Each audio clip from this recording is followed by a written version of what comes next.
अस्सलाम वालेकुम फ्रेंड्स, अॼु असीं तव्हां सां मॉक स्पॉट जे प्लेटफॉर्म सां गॾु आहियूं। ऐं जीअं त तव्हांखे ख़बर हूंदी त असां क्लास 6 जी साइंस जी सीरीज़ शुरू कई आहे। ठीकु आहे। ऐं क्लास 6 जी साइंस जो असां वटि अॼु टॉपिक आहे main component of the cell. हाणे असां पोयों जेको टॉपिक पढ़ियोसीं एनिमल सेल ऐं प्लांट सेल जे विच में फ़र्क़ु असां ज़ाहिर कयोसीं त इन एनिमल सेल ऐं प्लांट सेल में फ़र्क़ु छा हूंदो आहे। पर हाणे असां ॾिसंदासीं त उहे कहिड़ा कंपोनेंट नी जेके कंहिं बि सेल में लाज़मन हूंदा ई हूंदा। यानी एनिमल सेल हुजे, प्लांट सेल हुजे, कंहिं बि क़िस्म जो सेल हुजे, उन में उहे 2 या 3 अहिड़ा कंपोनेंट हूंदा जेके लाज़मन मौजूदु हूंदा। ठीकु आहे। मिसाल तौरु जेकॾहिं मां तव्हांखे चवां कंहिं इंसान जी जेको आहे सो शिकिल सूरत तव्हां पंहिंजे ज़हन में सोचो त तव्हां ॾिसंदो त हुन वटि अखियूं हूंदियूं, नकु हूंदो, कन हूंदा, हथ हूंदा, यानी हिकिड़ो कंप्लीट स्ट्रक्चर तव्हां वटि ड्रा थी वेंदो। ईअं ई हिकिड़ो सेल जेॾी महिल तव्हां सोचींदव त उन में 3-4 अहिड़ा कंपोनेंट तव्हांजे ज़हन में ज़रूरु ईंदा जेके उन वटि कंपोनेंट बुनियादी तौर ते हूंदा नी। त जेकॾहिं कंहिं बि सेल जी ॻाल्हि कयूं त सेल में सभ खां पहिरियों जेका शइ मौजूदु हूंदी आहे, हे जेको ॿारियों असां हे लेयर ठाहियोसीं, इनखे असां छा सॾींदा आहियूं,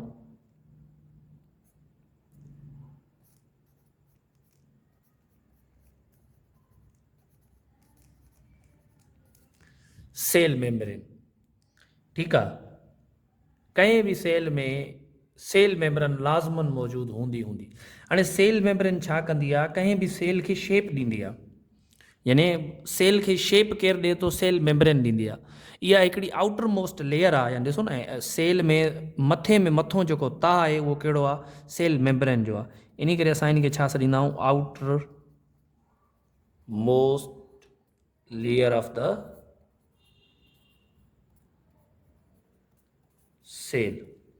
ठीकु, outermost layer of the cell. पर प्लांट सेल में जेको आउटर मोस्ट लेयर हूंदी आहे उहा छा हूंदी आहे, सेल वॉल हूंदी आहे। पर एनिमल सेल में सेल मेम्ब्रेन जेका आहे आउटर मोस्ट लेयर हूंदी आहे। ॿियो सेल मेम्ब्रेन जो कमु कहिड़ो हूंदो आहे, it gives the shape to cell. यानी इहो सेल खे शेप ॾींदी आहे। ठीकु आहे। उन खां अलावा असां इनखे हिकिड़ो ॿियो नालो बि ॾींदा आहियूं सेल मेम्ब्रेन खे, जेको MCQs में बि पुछो वेंदो आहे, सेमी परमीएबल मेम्ब्रेन। हाणे इहो सेमी परमीएबल मेम्ब्रेन इनखे इन करे सॾियो वेंदो आहे त सेल मेम्ब्रेन उहो सेल ऑर्गेनल आहे सेल जो जेको कुझु शयूं सेल जे अंदरि अचणु ॾींदो आहे ऐं कुझु शयूं सेल जे अंदरि अचणु न ॾींदो आहे। छो, जेके शयूं सेल जे नुक़सान, जेके सेल खे हार्म कंदियूं, सेल मेम्ब्रेन छा कंदी, उन्हनि खे अंदरि अचणु न ॾींदी। ठीकु आहे। यानी सेल मेम्ब्रेन हिकिड़ो गेटवे आहे, हिकिड़ी एंट्रेंस आहे। कंहिं बि शइ खे जेकॾहिं सेल जे अंदरि अचिणो आहे त उहो सेल मेम्ब्रेन खां गुज़री करे अचिणो आहे। मिसाल तौरु असां ऑक्सीजन अंदरि ईंदी आहे ऐं कार्बन डाइऑक्साइड असां ॿाहिरि कढंदा आहियूं सेल मां। त हाणे इहो गैसिस जे मालिक्यूल्स खे अंदरि अचणु ॾियणु ऐं ॿाहिरि वञणु ॾियण जो कमु कंहिंजो हूंदो आहे, सेल मेम्ब्रेन जो हूंदो आहे। इन करे असां चवंदा आहियूं इनखे सेमी परमीएबल मेम्ब्रेन। ऐं हिकिड़ो ॿियो नालो बि इनखे ॾींदा आहियूं असां, सिलेक्टिव मेम्ब्रेन। यानी इहा सिलेक्टिव मेम्ब्रेन इन करे थी इहा सिलेक्ट कंदी आहे त कहिड़ी शइ सेल जे अंदरि अचणु ॾियणी आहे, कहिड़ी शइ सेल खां ॿाहिरि कढणी आहे। ठीकु आहे। त पहिरियों कंपोनेंट कंहिं बि सेल में कहिड़ो आहे, सेल मेम्ब्रेन। यानी कहिड़े बि क़िस्म जे सेल में सेल मेम्ब्रेन लाज़मन मौजूदु हूंदी। ऐं हे जेको अंदरि सेल जो जेको हिसो आहे सॼे जो सॼो, इन में वरी छा मौजूदु हूंदो आहे, साइटोप्लाज़्म। हाणे पहिरीं कहिड़ी शइ थी वई, सेल मेम्ब्रेन। इहा मौजूदु हूंदी आहे हर क़िस्म जे सेल में। ठीकु आहे। जेका छा हूंदी आहे, सेल खे शेप प्रोवाइड कंदी आहे। सेमी परमीएबल मेम्ब्रेन हूंदी आहे, सिलेक्टिव मेम्ब्रेन हूंदी आहे। ठीकु आहे। ॿियो अंदरियों हिसो कहिड़ो आहे, साइटोप्लाज़्म। हाणे साइटोप्लाज़्म छा आहे, इट इज़ एक्चुअली, जेकॾहिं हिते मथे इन जी जेकी डेफिनेशन लिखूं, space where organelles are found।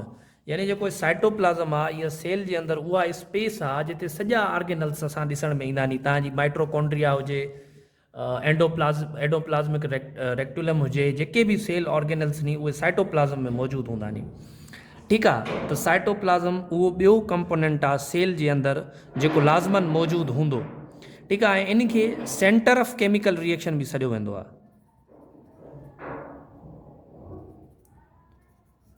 Centre of chemical reaction. ठीक है, स्पेस घटि आहे पर तव्हां इहो नोट कंदा वञो। हाणे centre of chemical reaction in करे सॾियो वेंदो आहे त साइटोप्लाज़म में वाटर बि मौजूदु हूंदो आहे, प्रोटीन्स बि मौजूदु हूंदा नी, ऐं इहे सॼा पाण में रिएक्शन कंदा रहंदा नी। ऐं किथे रिएक्शन टेक प्लेस कंदो आहे, इहो साइटोप्लाज़म में कंदो आहे। साइटोप्लाज़म हिकु साए रंग जी जेली टाइप अथव, तव्हांजे किताब में बि हुनजो जेको आहे सो माना तस्वीर ॾिनल आहे, साए रंग जी जेली हूंदी आहे। ठीकु आहे, ऐं विच में वरी छा हूंदो आहे, हाणे पहिरियों कंपोनेंट कहिड़ो थियो, सेल मेम्ब्रेन, ॿियो कंपोनेंट तव्हांजो साइटोप्लाज़म, टियों कंपोनेंट हूंदो आहे तव्हांजो न्यूक्लियस। ठीकु आहे, हाणे न्यूक्लियस छा हूंदो आहे, न्यूक्लियस खे असां हिते मथे लिखूंसि, टियों तव्हांजो कहिड़ो आहे, न्यूक्लियस। ठीकु आहे, हाणे न्यूक्लियस खे असां सॾींदा आहियूं control centre of the sale.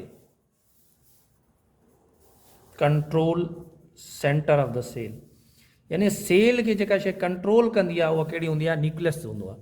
ने सॼे सेल खे कंट्रोल करण वारो ऑर्गेनल कहिड़ो आहे, न्यूक्लियस आहे। ठीकु आहे, हाणे इहो जेको न्यूक्लियस हूंदो आहे इहो सॼे सेल खे कंट्रोल कंदो आहे। सॼे सेल जो कंट्रोलर जेको हूंदो आहे उहो न्यूक्लियस हूंदो आहे। ठीकु आहे, ऐं न्यूक्लियस में छा हूंदो आहे, ऐं तव्हांजा हे जेके धागे नुमा जेके तव्हां त शयूं ॾिसो था, इनखे असां क्रोमोज़ोम ऐं DNA सॾींदा आहियूं। यानी न्यूक्लियस में छा हूंदा नी, क्रोमोज़ोम ऐं DNA बि हूंदा नी। ठीकु आहे, हाणे बुनियादी तौर ते असां टे शयूं पढ़ियूंसीं त कंहिं बि सेल में टे शयूं लाज़मन हूंदियूं। हाणे उहे टे शयूं कहिड़ियूं हूंदियूं, पहिरें नंबर सेल मेम्ब्रेन उनमें मौजूदु हूंदी। ठीकु आहे, सेल मेम्ब्रेन छा आहे, सेमी परबिएबल मेम्ब्रेन आहे। ठीकु आहे, गेटवे ऑफ द सेल आहे। उनखां अलावा साइटोप्लाज़म हूंदो। हाणे साइटोप्लाज़म छा आहे, साइटोप्लाज़म स्पेस आहे जिते सॼा ऑर्गेनल्स मौजूदु नी।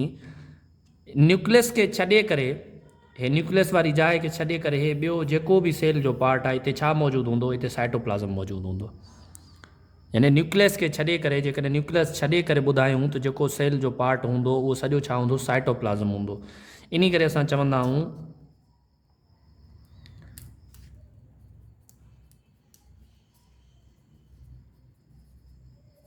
all the material present in cell except nucleus। हाणे मां पेज नथो बदिलायां छो त हिन पेज ते पाण खे रहणो आहे। हिन पेज में असां घणो कुझु डिस्कस कयो आहे, विजुअल तरीक़ो इहो ई आहे। ठीकु आहे, जेको बि सेल में न्यूक्लियस खां अलावा मौजूदु हूंदो उहो छा सॾिबो, एक्सेप्ट न्यूक्लियस, साइटोप्लाज़म। ठीकु आहे, हाणे असां पेज बदिलाईंदासीं।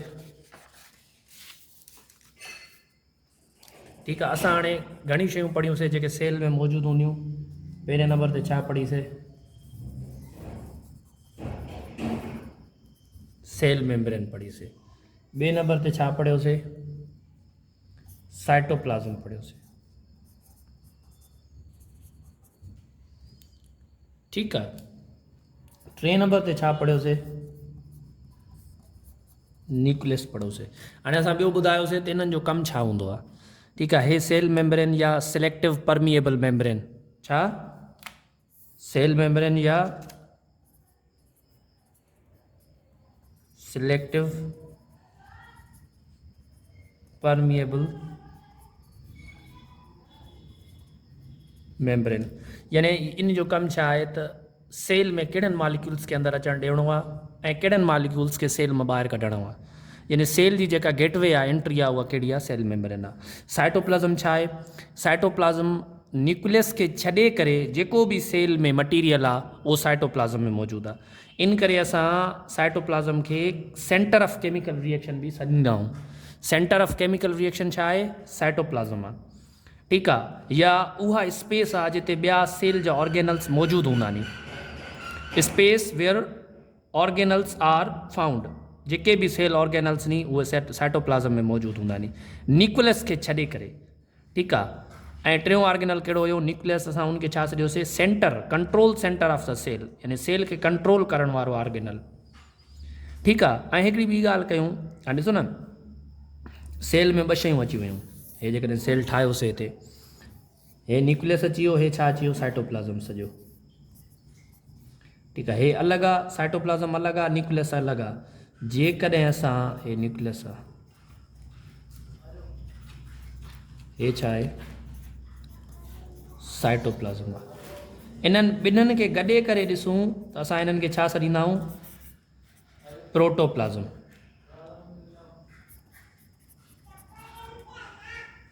जेकॾहिं न्यूक्लियस ऐं साइटोप्लाज़म गॾिजी वञनि त छा सॾिबो आहे, प्रोटोप्लाज़म। हाणे प्रोटोप्लाज़म छा आहे, प्रोटोप्लाज़म सेल जे अंदरि जेको बि कंटेंट आहे मौजूदु आहे उनखे असां छा सॾींदा आहियूं, प्रोटोप्लाज़म। यानी सेल जे अंदरि जेके बि शयूं मौजूदु हूंदी उहे छा सॾिबियूं नी, प्रोटोप्लाज़म। ठीकु आहे, इहे बुनियादी शयूं हुयूं टे जेके सेल में मौजूदु हूंदियूं नी, main component of the cell, टे कंपोनेंट ऑफ द सेल नी, membrane, cytoplasm, nucleus. Thank you very much.